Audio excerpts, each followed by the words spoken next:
Isang magandang hapon sa inyong lahat, mga kaibigan narito. Kami po muli ay maghahandog ng isang gawain sa hapong ito. May bahagi ang salita ng ating Panginoon. Habang kayo'y nakaupo dyan, no? Namnamin natin ang sariwang hangin. Praise God. Kami po pala ay galing sa United Pentecostal Church. Our church located at 0146 National Road, Kalumpang, Binangonan, Rizal. Katabi mismo ng ICCT College, mga kapatid. Praise God. No? Narito po kami upang may bahagi ang salita ng Diyos ngayong hapon. Muli tayo ay live no, sa ating Facebook. Nandito po tayo sa Santo Rosario Private Cemetery. Praise God. And tonight, this afternoon, mapalad po tayo na meron po tayong guest preacher, our evangelist Romar Ilioterio. Praise God. Praise the Lord. Salamat sa kabutihan ng ating Panginoon.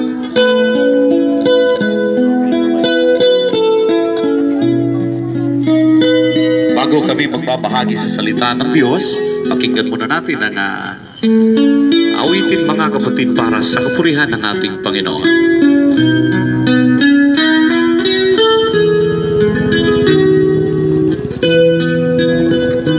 Lord, maraming salamat sa hapong ito. Muli kami ay dudulog sa trono ng iyong biyaya. Kailangan namin, Panginoon, ang iyong basbas. Sama na buti ng aming tinig, Panginoon, na may bahagi ang iyong banal na salita. Pagpalain mo ang pangunawa at pandinig ng aming mga kaibigan na narito. At hipuin mo ang bawat puso, O Diyos, na makikinig. At gamitin mo ang iyong mga lingkod na narito, O Diyos. Higit sa lahat, ang magbabahagi sa iyong mga salita ay iyong basbasan, Panginoon. Pagligtas ka ng mga kaluluwa, Panginoon, at magbago ka ng mga kaluluwa, O Diyos, na matagal ng bilanggo, Panginoon, sa bilangguan ng kaaway, bilangguan ng kasalanan, Panginoon. Muli, O Diyos, ngayon palang inaangkinan namin ang tagumpay.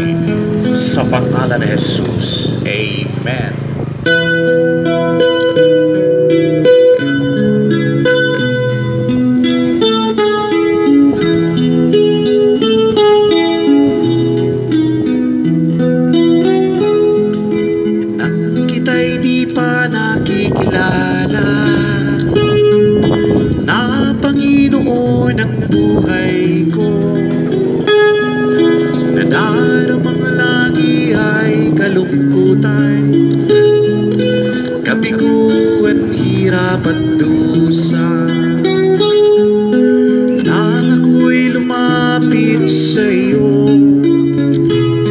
Isinuko ang lahat sa buhay ko. Ika'y tinanggap kong Panginoon at tagapagligtas ng buhay ko. Jesus, ito ang aking awit. Ito sa'yo'y aking ihahandog. Sa pag-ibig mong laging nadarama, dakila ka, O Diyos, purihin ka.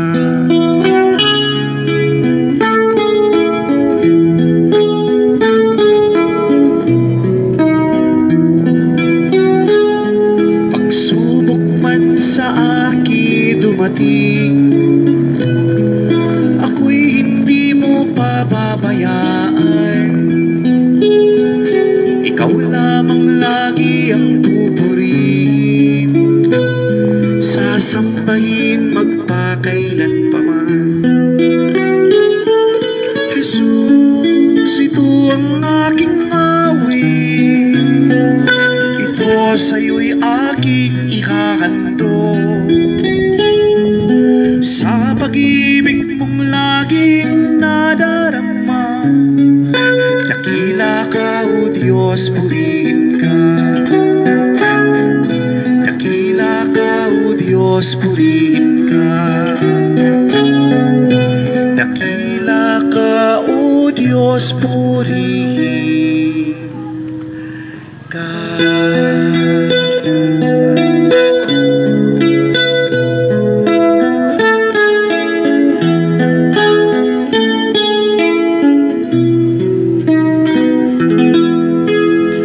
Muli binabati ko ang bawat isa na narito habang kayo'y nakaupo dyan at nakikinig sa amin. Magandang hapon ang ating pong mga kaibigan na nanonood sa atin ngayon, no, sa ibang bansa. Praise God, sa Macau. Ang dami nila doon. Sa Hong Kong, aking kaibigang pastor doon. Si Pastor Nilo Plaza, Pastor Richard Kabukan, Pastor Bobby Librado, at ang ating butihing missionary, Reverend O'Donnell. Praise God. So muli mga kapatid, kami po ay magbabahagi sa salita ng ating Panginoon sapagkat nalalapit na ang pagbabalik ng Panginoon. Praise God. Bukas pa po ang kaligtasan na talagang pwedeng pumasok ang tao, mga kapatid. No? Ang kaligtasang ito ay hindi na po daong kundi sa pangalan ng ating Panginoong Jesus.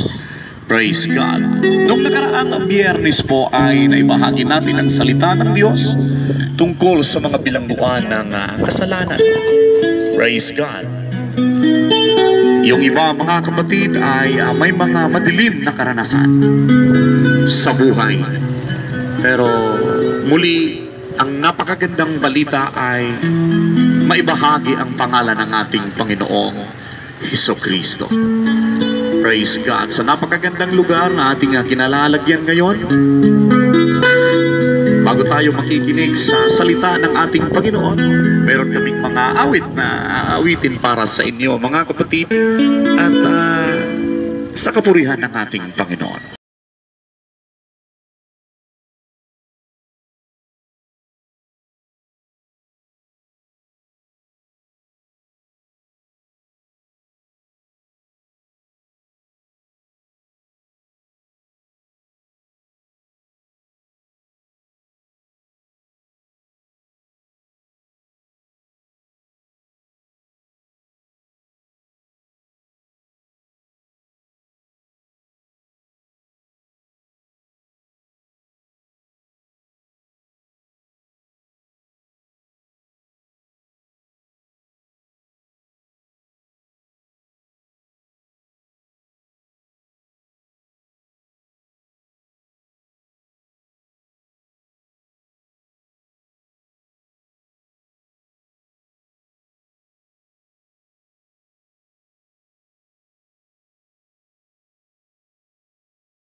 kailangan. Sa ilang sandali po ay makikinig tayo sa salita ng ating Panginoon.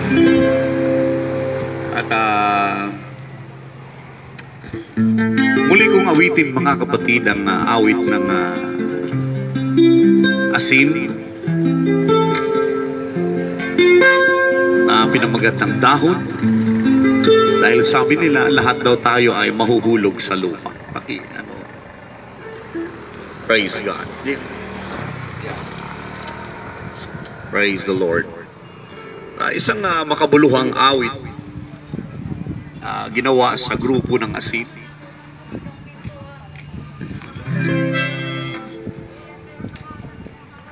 Nais kong ibahagi ito sa atin, mga kapatid, bago ang salita ng Diyos na dadalhin ng ating evangelist. Pagkatapos ng awit na ito, para po ito sa inyong mga kaibigan na nakikinig ngayon.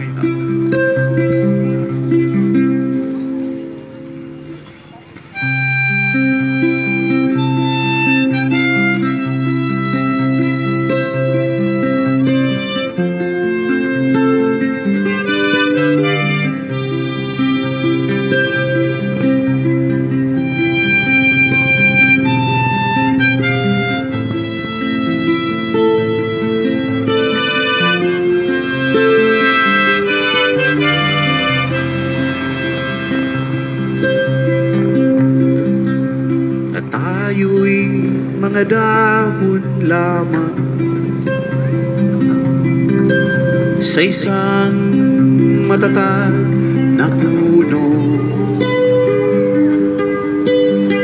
isang ating pinanggalingan,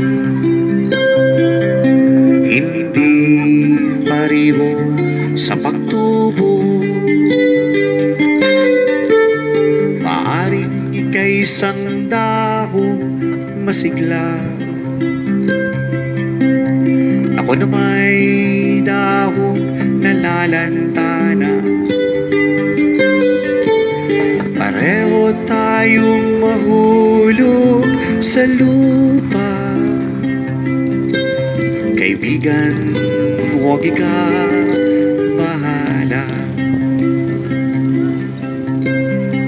Makabuluhan ang awit tulad ng ating kinalalagyan ngayon.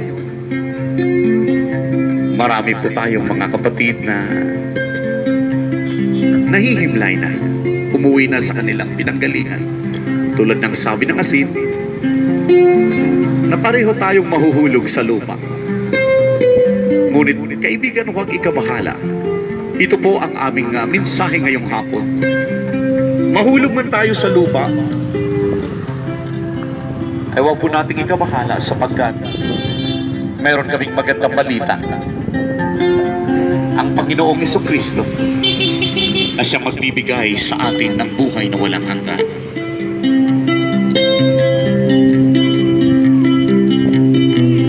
Dahil nang mabigyan ng buhay ng dahon ay nagkakulay. Kung may lungkot ka, may ligaya. Kulay ng dahon di isa.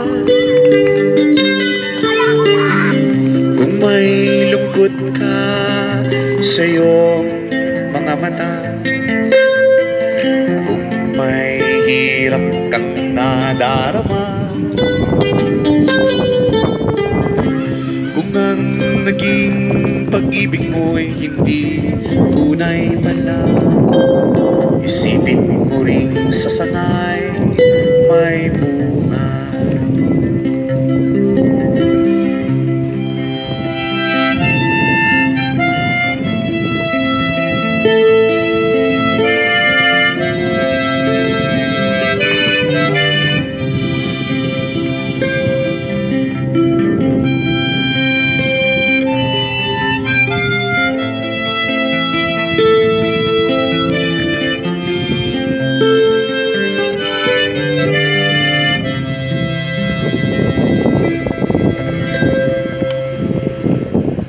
Marami pong salamat.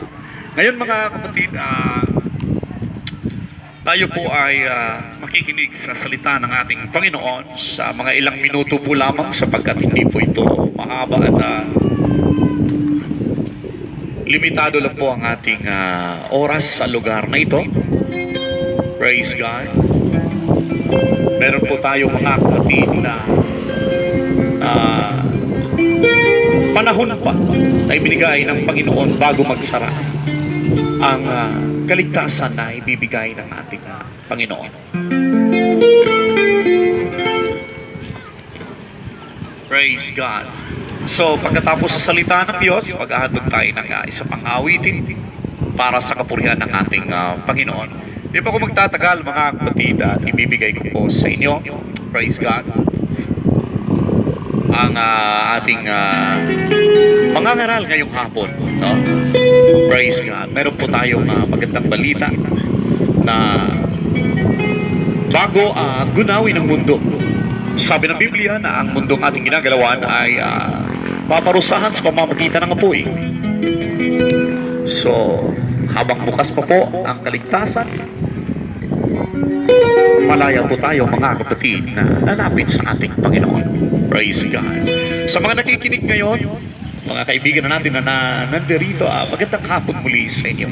Praise the Lord. At ibibigay ko po sa inyo mga kapatid ang ating mangangaral sa ilang minuto sa pangangaral sa salita ng ating Panginoon.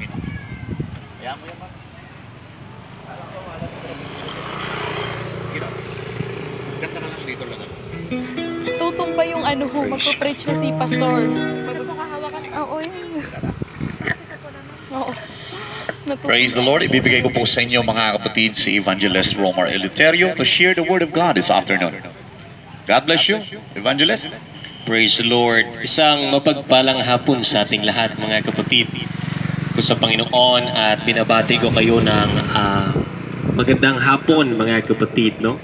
At habang ang iilan sa atin ay nakaupo at dinadama mga kapatid ang hangin, magandang hangin sa paligid. Ating iba ay nagmemeryenda, nagkukuntuhan mga kapatid at nag-uusap na kung ano-ano mga bagay na ikakasaya natin.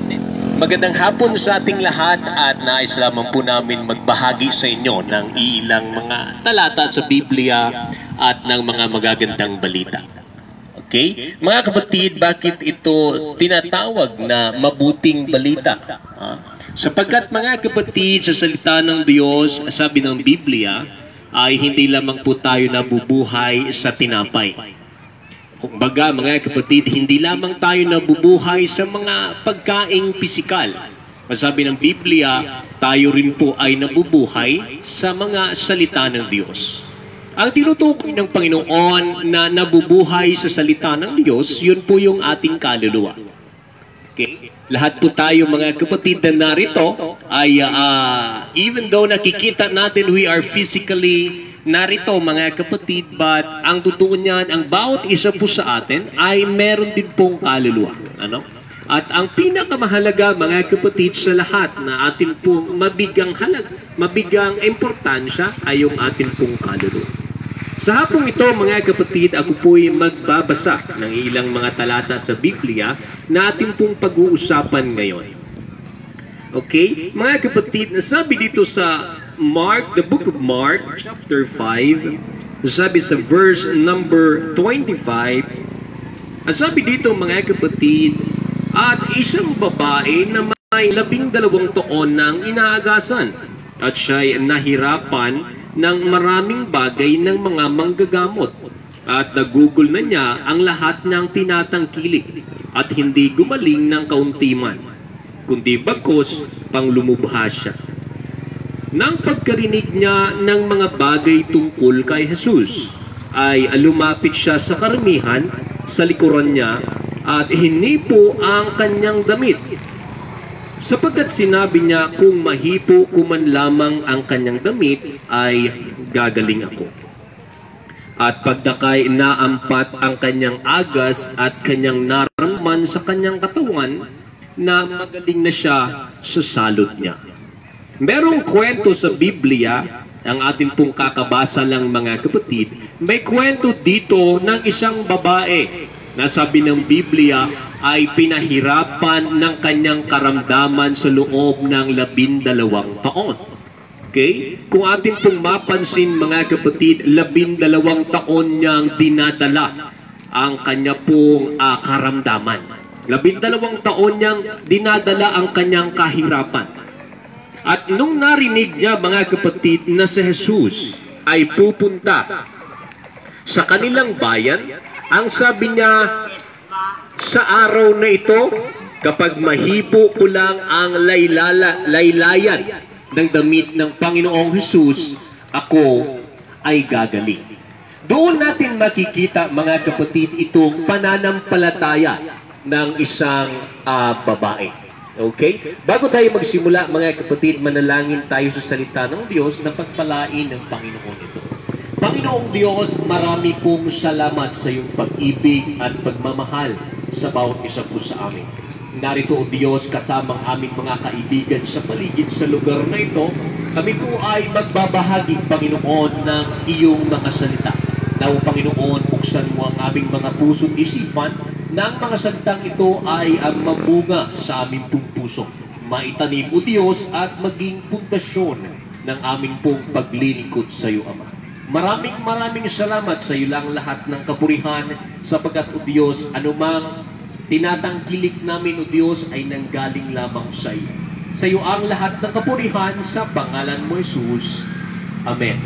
Sa hapong ito, mga kapatid, nais kong magbahagi ng salita ng Diyos sa mensaheng nagsasabi ang pananampalatayang nagpapalaya. Praise the Lord. Lahat po tayo mga kapatid, no, kung kapag sinabi nating pagpapalaya, para baga isang magandang bagay, isang positibong bagay na tayo po ay makalaya sa kung anuman ang merong nakatalik sa atin. Or kung anumang meron na kung saan pinipigilan tayo, or tayo man po ay napapahirapan. Sa hapong ito, pag-usapan natin ang kwento ng isang babaeng 12 taong pinahirapan ng kanyang karamdaman. Pero sa araw, mga kapatid, na siya po ay nakasumpong ng biyaya ng Diyos, siya po ay pinalaya. Alam po natin, mga kapatid, na ang atin pong Panginoong Jesus ay pumunta dito sa lupa upang hanapin at iligtas ang mga nawawala. Hanapin at iligtas. Ang Diyos po mismo, mga kapatid, ang ating pong Panginoon mismo ang bumaba dito sa lupa upang hanapin tayo. Kaya nga, mga kapatid, napakagandang bagay na tayo po ay natagpuan ng Diyos. Kung hindi siguro tayo natagpuan ng Diyos, mga kapatid, siguro hindi ko alam kung saan tayo ngayon. O ang iilan sa atin, mga kapatid, siguro hindi natin alam kung nasaan na tayo. Salamat na lang sa Panginoon at natagpuan niya tayo, mga kapatid. Now, dito sa atin pong pag-uusap, mga kapatid, sabi ng Biblia na ang babaeng ito ay pumunta na sa napakaraming doktor. Ang sabi pa nga ng Biblia ay kanya na pong nagastos lahat ng kanya pong pagmamay-ari. Naiwan or kanya na pong naubos, mga kapatid, ang lahat ng kanyang pagmamay-ari. Ngunit sabi ng Biblia, instead na siya po ay gagaling, siya po ay lalo pang lumubha. Pero noong araw, mga kapatid, na kanya pong nakasalamuha sa Jesus, ang Panginoong nagliligtas, ang Panginoong nagpapalaya. Ang 12 taong paghihirap niya ay bigla na lang natapos. Bigla na lang gumaling, mga kapatid, noong naabot niya ang laylayan ng damit ng Panginoon. Dito natin makikita, mga kapatid, na sino man sa atin, sino man sa mga tao ngayon na nagkikinig, maging sa ating pong online ministering, mga kapatid, sa ating pong Facebook, at maging ngayon, mga kapatid, sa mga nagkikinig sa ating pong paligid, sino man po sa atin ang makatagpo sa pag-ibig ng Diyos ay merong malaking pagbabago at merong kalayaan at merong ibibigay na bagong dahilan, mga kapatid, para po tayo ay magpatuloy sa buhay. Now, sabi dito, mga kapatid, na napakarami ng doktor ang kanya pong napuntahan. Napakarami ng manggagamot ang kanya pong pinakuusapan na siya po ay pagalingin. Pero hindi siya gumaling, sabi ng Biblia. Bagkus, mas lalo pa siyang lumala.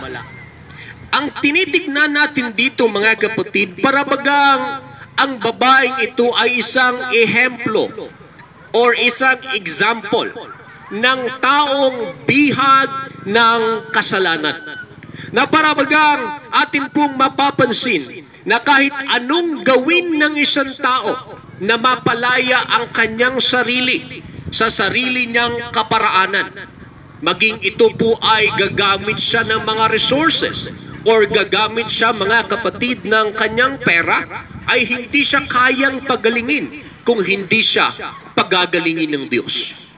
Dito natin makikita na kahit anong effort ng tao na magbago, kahit anong gawin ng tao, mga kapatid, na ayusin ang kanyang sarili or maghingi ng mga advices or magbasa ng kung anumang libro, mga kapatid, hindi kayang baguhin ng tao ang kanyang sarili sa sarili niyang kaparaanan kung hindi ang Panginoon lamang. Ang Diyos lamang, mga kapatid, ang kayang magbago sa bawat isa po sa atin. May karamdaman ang babaeng ito, 12 taong nahihirapan, naubos ang kayamanan, hindi gumaling. Ngunit sa araw nang nakilala niya ang Panginoong Hesus, doon siya nakatagpo ng kagalingan at kalayaan. Sa hapong ito, mga kapatid, gusto ko lamang pong banggitin sa atin na merong Panginoon na nagpapalaya. Merong Diyos na nagpapagaling. Merong Panginoon na nagbabago ng tao. Ano man pong karamdaman meron ka, ano man pong problema meron ka, ano man pong paghihirap na meron kang dala sa hapong ito, mga kapatid, ilapit natin sa Diyos o lumapit ka sa Panginoon. Walang imposible sa Diyos. Ang babaeng ito, matagal ng taon, pinahirapan ng kanyang karamdaman. Pero doon mismo, nung na-encounter niya ang Panginoon, nakatanggap siya ng kalayaan. Parehong Diyos ang ating pong pinaglilingkuran noon at parehong Panginoon ang ating pong sinasamba sa araw na ito. At parehong Jesus ang akin pong binabanggit. Kung ang Panginoong Hesus ay nagpapagaling noon, magpapagaling siya ngayon. Kung ang Panginoong Hesus ay nagpapalaya noon, magpapalaya siya ngayon. Ang kailangan lamang po natin ay makasalamuha o ma-encounter ang pag-ibig ng ating pong Panginoon. Now, kung ating pong babasahin, mga kapatid, sa pagpapatuloy ng mga bersikulo, nakita po natin, noong gumaling ang babaeng ito, nagtanong ang Panginoon, sino ang humipo sa akin? Sino ang lumapit sa akin dahil merong kapangyarihang lumabas sa akin? Sabi ng mga disipulo, Panginoon, napakaraming tao na lumapit sa iyo at tatanungin mo kung sino ang humipo, hindi namin alam, Panginoon. Pero sabi nga ng Panginoon, merong isang humipo sa akin na naging dahilan na lumabas ang kapangyarihan sa akin. Makikita natin na ang pananampalataya ng babae, mga kapatid, na siya po ay gumaling. Ang naging dahilan or ang naging sanhi na siya po ay napalaya, mga kapatid. Nandoon sa Diyos ang kapangyarihang nagpapalaya, pero ang babae ito lamang ang may bitbit ng pananampalataya na nagdadala ng kalayaan. Now, kung atin pong babasahin sa pagpapatuloy, mga kapatid, ang babae ito takot at nanginginig. Nanginginig siya mga kapatid nung nalaman niyang gumaling siya. Bakit? Dahil sa kanila pong kustombre, mali ang kanyang ginawa. Siya ay mayroong karamdaman, mayroong salot, hindi dapat siya nakikisalamuha sa maraming tao. Pero mga kapatid, pinilit niya na lumapit sa Panginoon kahit mga kapatid siya ay dapat hindi nandoon. Pinilit niya na makalapit sa Panginoon dahil sinabi niya sa kanyang sarili, makalapit lamang ako sa Panginoon, gagaling ako. Mahawakan ko lamang ang damit ng kanyang laylayan ng kanyang damit, ako ay gagaling. Yun ang kanyang sinabi. At nung nahawakan niya ito mga kapatid, ay pinagaling siya ng Panginoon dahil sa kanyang pananampalataya. Takot na takot siya na baka i-reject siya ng Panginoon. Takot na takot siya na baka hindi siya pansinin ng Diyos dahil maduming babae siya. Takot na takot siya mga kapatid na baka pangaralan siya o pagalitan siya ng Panginoon doon. Pero pansinin natin mga kapatid, hindi ginawa ng Diyos na itakwil siya. Hindi ginawa ng Panginoon na iwan siya. Hindi ginawa ng Panginoon na hindi siya pansinin. Bagkus lahat ng lumalapit sa Diyos ay wala pang tinatanggihan ang Panginoon. No? May mga katanungan minsan na baka hindi na ako tanggapin ng Diyos dahil makasalanan ako. Baka hindi na ako magkasya sa simbahan dahil sa sobrang haba ng sungay ko. May mga pabirong banggit ngayon mga kapatid. May mga pabirong banggit na ganoon. Pero pansinin natin, lahat ng lumalapit sa Panginoong Hesus ay hindi niya tinatakwil. Ano man ang kasalanan mo, gaano man ito kataas, gaano man ito kaitim, gaano man ito karami, lumapit ka lang sa Panginoon. Dahil sa araw na ikaw ay lumapit sa Diyos, merong kalayaan na magaganap. Merong pagpapatawad mga kapatid. Merong pagtanggap. Parehong Jesus ang aking pong binabanggit sa Biblia sa araw na ito. Sa pamamagitan ng ating pong pananampalataya ay palalayain tayo ng Panginoon anuman ang ating pong pinagdadaanan. Now, bago ako magtapos mga kapatid, ang akin lamang pong katanungan habang nandito tayo mga kapatid, na ang babaeng ito ay sa loob ng 12 taon, siya po ay nandoon sa isang lugar at talagang nahihirapan. Siguro mga kapatid, kung 12 taon na nandoon siya, kilala na siya ng maraming tao. Pero sa araw na yon, siya po ay pumunta sa lugar na yon at hindi man lamang siya nakilala. Ang akin lamang po mga kapatid, para bagang ang babaeng ito ay naglagay ng disguise sa kanyang sarili para hindi siya makilala. Para makalapit lamang siya sa Panginoon. Ano? Na kung atin pong mapapansin dito, wala man lang pumigil sa kanya. Bawal yung kanyang ginagawa, wala man lang pumigil sa kanya. Na kung ating mapansin, para bagang ang babae ito ay nagkaroon ng disguise sa kanyang sarili para hindi siya makilala ng karamihan. Nang paminsan-minsan, para bagang katulad tayo ng babaeng ito. Paminsan-minsan, tayo po ay naglalagay ng disguise sa ating sarili para hindi malaman ng mga tao ang tunay nating nararamdaman. Para bagang nagtatago lamang tayo mga kapatid sa mga ngiti. Tinatago lamang natin sa ating sarili ang tunay nating nararamdaman. Ang iilan siguro sa atin ay nakangiti lang, but deep inside may mga suffering. Ang iba sa atin ay masaya sa panlabas, but deep inside may mga pain. may mga depression na kinakaharap, may mga struggle sa buhay, mga kapatid, na tinatago lamang natin sa ating pong mga ngiti. Pero sa hapong ito, mga kapatid, kapag lalapit tayo sa Panginoon, huwag po tayong itago sa Diyos yun. Maging honest tayo sa Panginoon. Na kapag tayo ilalapit, mga kapatid, maging honest tayo sa Diyos. Huwag nating itago sa Diyos ang tunay nating nararamdaman. May mga tao minsan na gusto nang magbago, pero hindi kaya. Sa hapong ito, merong Panginoon na nagpapalaya. Merong Panginoon na nagpapagaling. Merong Diyos, mga kapatid, na kayang magbago sa bawat isa po sa atin.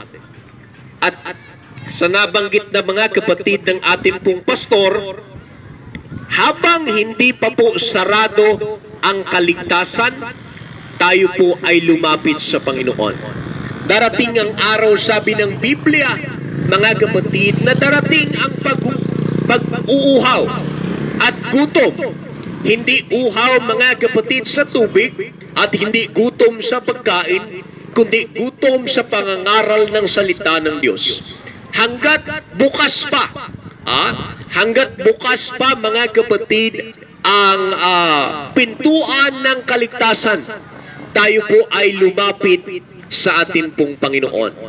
Ang babaeng ito ay pinalaya ng Panginoon noong araw na lumapit siya sa ating pong Panginoon. Maraming salamat sa ating lahat sa pagkikinig, no? Sa mga nakaupo sa ilalim ng puno at mga nagbibisikleta, sa mga naglalakad. Maraming salamat sa inyo. May mga salita tayo, mga kapatid, na narinig ngayon. Ang ating Panginoon lamang ang kayang magbago, kayang magligtas, at kayang magpagaling ng tao. Anumang effort ng tao na baguhin ang kanyang sarili o pagalingin ang kanyang sarili ay maging walang kabuluhan ito kung hindi tayo paggagalingin ng Diyos. Maraming salamat sa atin pong Panginoon, at bago tayo magtapos, mga kapatid, makikinig tayo ng iilang awitin, mga kapatid, para sa kapurihan ng ating Panginoong Hesus.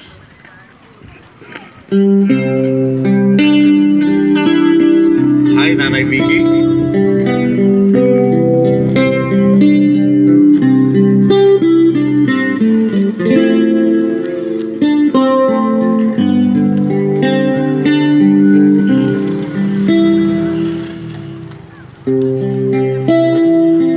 Malapit na naman lumubog ang araw.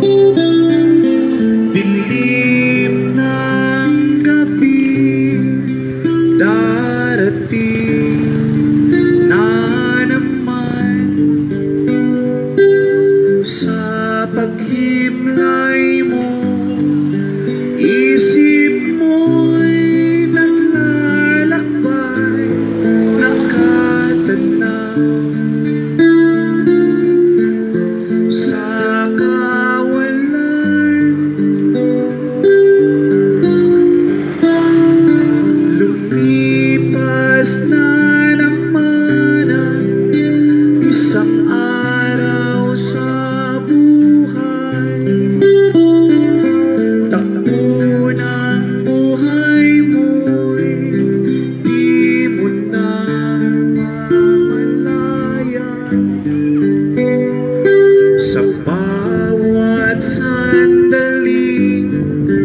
Salamat Evangelist Romar Eleuterio sa salita ng ating Panginoon. Praise God.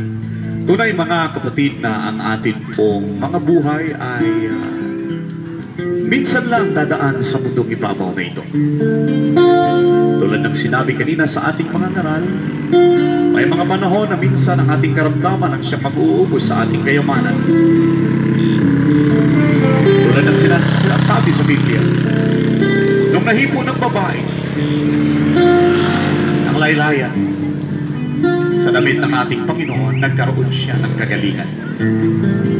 Praise God. Ngayong hapon po, ang ating kapatid, Sister Joy, meron po siyang pinagpipray doon. No? Huwag po kayong mahiya, mga kapatid. No?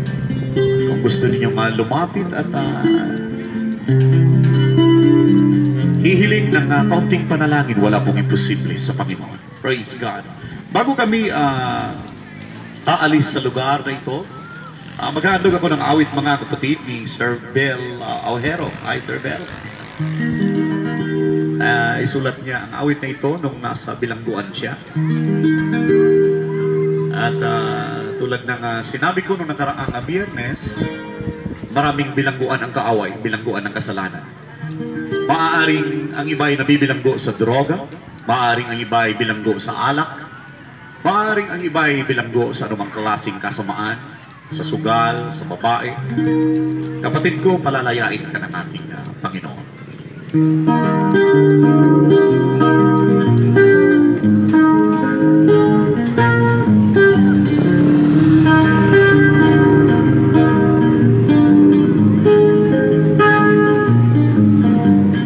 Hindi ko sukat akalain, buhay ko'y magbabago pa. Kahapon ko ay larawan ng kawalang pag-asa, pagdurusa at kalungkutan, kakapal ng bawat araw. Dito sa bilangguan, inalalagyan, ngunit isang gabing tahimik, ako'y muling silang luha ng pagsisisi ng sa'king nagluwal, nilinis ng kanyang dugong mahal. Ako'y muling silang inalagaan sa duyan ng Ebanghelyong banal.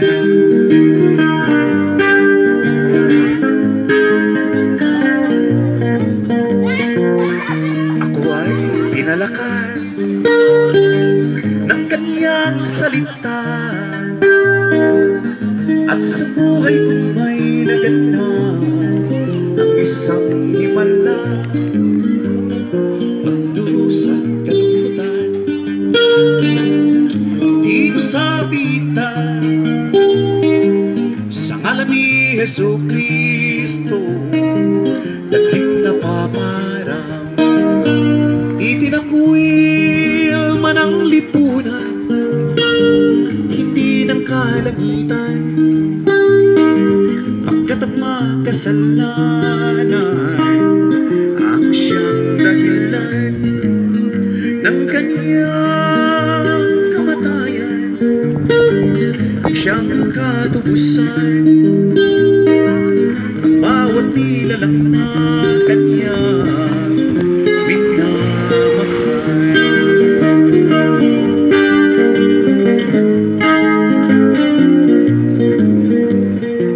Ako ay pinalakas ng kanyang salita, at sa buhay kong may naganap ang isang himala, ang hirap at kalungkutan. Dito sa pitan, sa ngalan ni Jesucristo, daging napaparang, itinakwil man ang lipunan, hindi ng kalangitan, pagkat ang makasalanan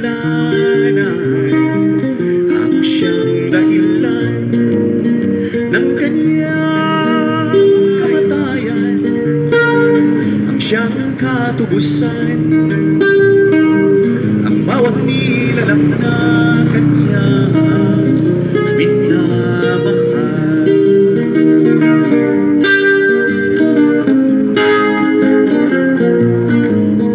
Itinakwil man ang lipunan, hindi ng kalangitan, kalakip ng aking bagong buhay, ang kalayaang tunay. Isang biyayang walang kapantay, ika'y muling isilang, ika'y muling isilang, ika'y muling isilang. Marami pong salamat sa inyo. Sa akin pong mga kapatid na nanonood ngayon na sinamahan tayo sa Himpapawid, no? Sa dami, praise God. Salamat sa inyong pananalangin, salamat sa inyong suporta, praise God. Reverend Johnny Mahadokon from Davao, no? Maraming salamat. Meron pong nanood sa atin from United States. Praise the Lord, from New Zealand, from Australia. Hindi ko na kayo maisa-isa mga kapatid, no? Sapagkat marami kayo na sumama sa amin sa Himpapawid. Narito po tayo sa private cemetery ng Santo Rosario sa Binangunan kasama ng ating mga kaibigan ngayon na namamasyal. Ang iba ay nakaupo at nakikinig sa salita ng ating Panginoon. Muli sa lugar ng Santo Rosario, sa lahat na nandirito, marami pong salamat sa inyong pakikinig at marami pong salamat sa ating mga pamuno sa lugar na ito na pinahintulutan tayo mga kapatid na maibahagi ang salita ng ating Panginoon. Kung hindi pa po babalik ang Panginoon sa susunod na Biyernes, magkikita-kita po tayo rito mga kapatid, alas 4 po ng hapon. Muli, pagpalain po kayong lahat ng ating Panginoon. Praise God. No? Salamat din po mga kapatid sa ating mga kapatiran na narito, mga young people na ginamit ng ating Panginoon. Praise God. Bago tayo lilisan sa lugar na ito, umawit tayo sa ating Panginoon, sa ating paboritong awit, mga young people. Come on, awit tayo rito. Halika kayo. Dito kayo, para makuha kayo. Come on and shout it from the mountaintop, proclaiming in the city streets, sing it everywhere you go, and telling everybody, come on and shout it, Jesus.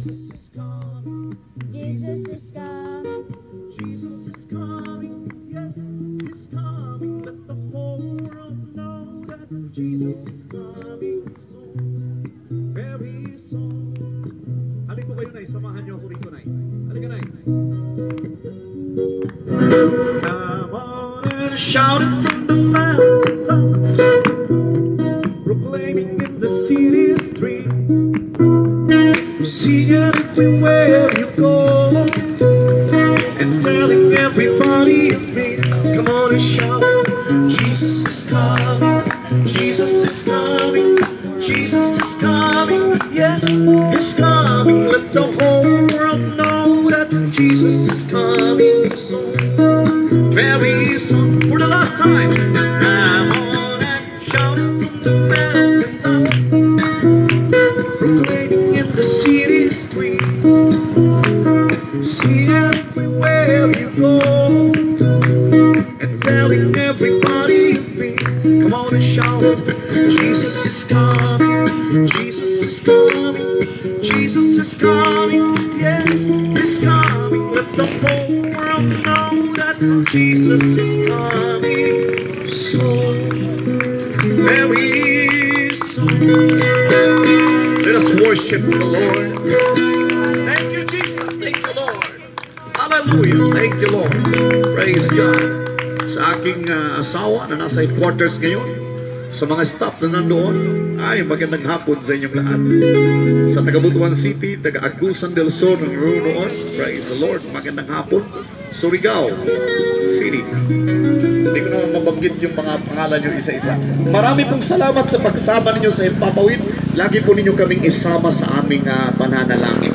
Pagpalain po kayo ng ating Panginoon.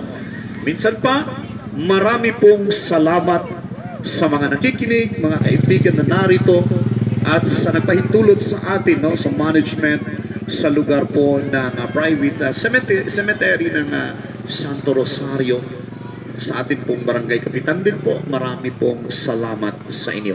Pagpalain po kayo ng ating Panginoon. Magandang hapon po. Palakpakan natin ang Panginoon. JJ! Praise the Lord. Okay naman.